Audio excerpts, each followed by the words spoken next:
Movie के शुरुआत में हमें दो टीनेज दोस्तों को दिखाया जाता है, जिसमें एक का नाम होता है निक्की और दूसरे का नाम होता है जेनिफर।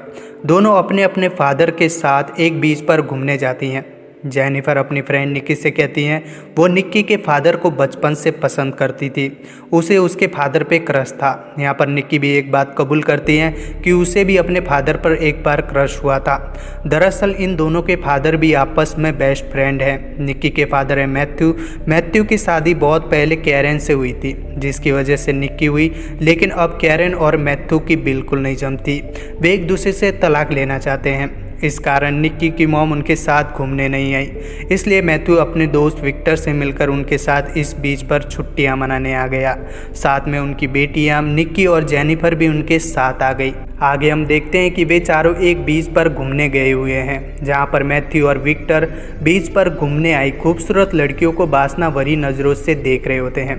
जेनिफर मैथ्यू को बीच पर जाने के लिए फोर्स करती हैं, फिर वे चारों लोग बीच पर नहाकर वापस आ जाते हैं। रात को मैथ्यू और विक्टर अपनी अपनी डॉटर को एक शादी में ड्रॉप कर देते हैं, फिर वे पब में जाकर शराब पीना शुरू कर देते हैं। इसी दौरान यहाँ विक्टर को एक खूबसूरत औरत मिलती है, जिसका नाम होता है कैथरीन। कैथरीन एक तलाकशुदा औरत है। अब विक्टर भी उस लेडी से मिलकर अपने दोस्त मैथ्यू को भूल जाता है और उस औरत के साथ चला जाता है। इस वजह से मैथ्यू अकेला पड़ जाता है। जब मैथ्यू अकेला बोर हो रहा होता है तो वह अपनी बेटी के पास शादी में वापस चला आता है। शादी में जाकर वहाँ जेनिफर से मिलता है। जेनिफर उसे अपने साथ डांस करने की जिद करती हैं, तो मैथ्यू भी उसके साथ डांस करने लग जाता है। इसके बाद वे दोनों समुद्र में जाकर नंगे ही नहाने लग जाते हैं। यहाँ पर जेनिफर मैथ्यू को किस करती हैं। ये सब दूर खड़ी मैथ्यू की बेटी निक्की देख लेती हैं, लेकिन वह कुछ भी नहीं बोलती। रात के अंधेरे में वे दोनों रेत के पास जाते हैं, जहाँ जेनिफर मैथ्यू से कहती हैं कि वह बचपन से ही उसे पसंद करती थी।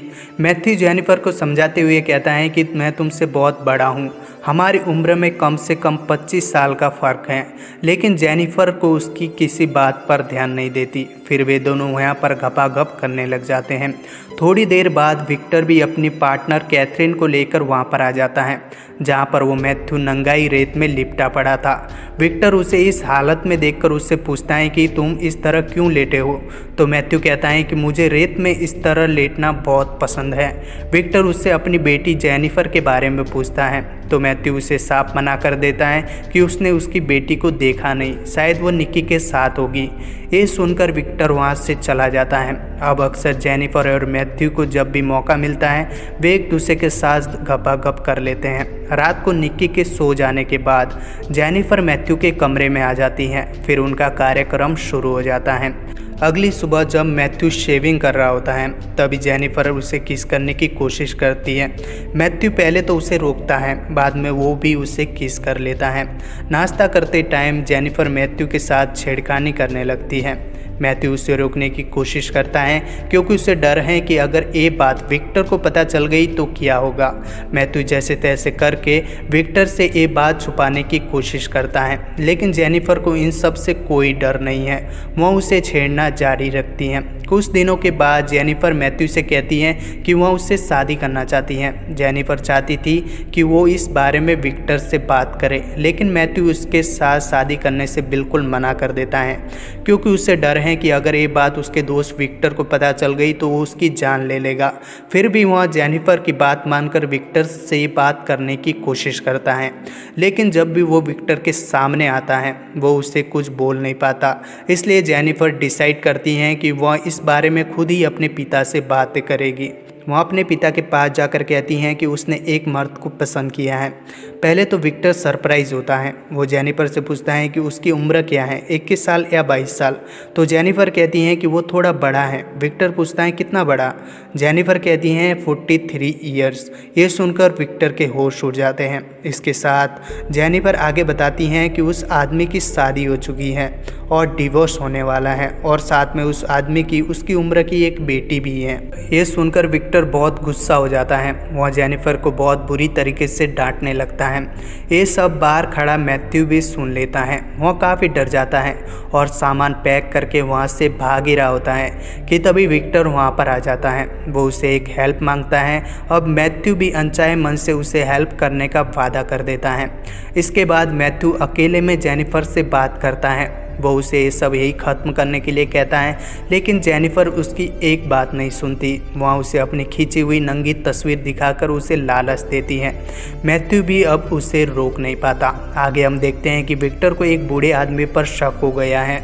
वह उसे मारने के लिए जाता है। इस बात पर जेनिफर विक्टर को डांटते हुए कहती है कि अब उसे उसके लिए इतना पजेस्ट होने की ज़रूरत नहीं है। ये उसकी लाइफ है, वह अपना ध्यान खुद रख सकती हैं।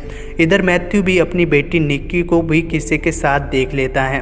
वह उसे डांटता है। इस पर निक्की कहती है कि पहले तुम अपने गिरिबान में झाँको। यहाँ पर मैथ्यू को रियलाइज़ होता है कि वो कहाँ फंस गया है।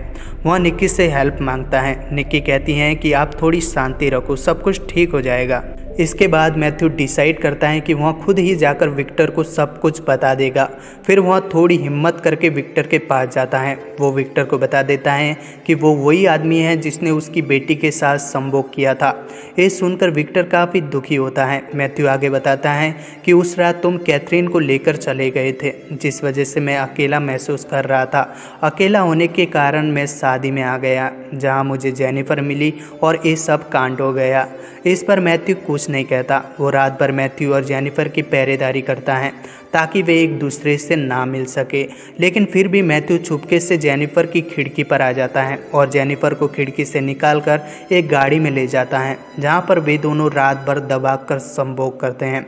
अगली सुबह मैथ्यू और विक्टर में लड़ाई हो जाती है। विक्टर मैथ्यू से कहता है कि तुम जैसा नीच इंसान मैंने आज तक नहीं देखा है। वह मैथ्यू का गला दबाने के लिए आगे बढ़ता है।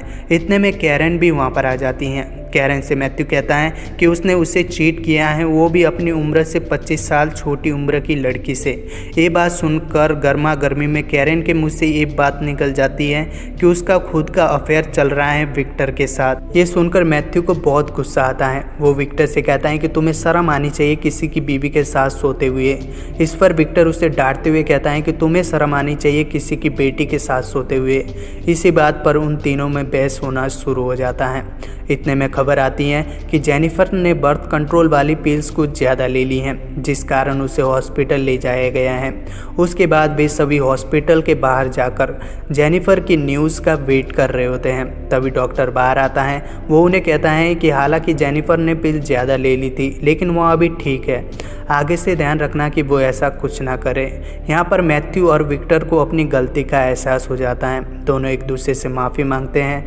आगे कैरन जेनिफर से मिलने जाती हैं। वो जेनिफर को कहती हैं कि उसे उससे जलन हो रही है, लेकिन वो फिर भी उसकी इस सिचुएशन को समझ सकती हैं। धीरे धीरे सब कुछ नॉर्मल हो जाता है। जेनिफर को वहाँ पर एक नर्स भी पसंद आ जाता है। अब वो कुछ समय उसके साथ यहाँ पर रहना चाहती हैं और बाकी सब गाड़ी में बैठकर वापस घर को आ जाते हैं और ये मूवी यहीं पर ख़त्म हो जाती है। अगर आपको वीडियो अच्छा लगे तो वीडियो को लाइक और चैनल को सब्सक्राइब ज़रूर करना। मिलते हैं अगले वीडियो में, तब तक के लिए बाय बाय।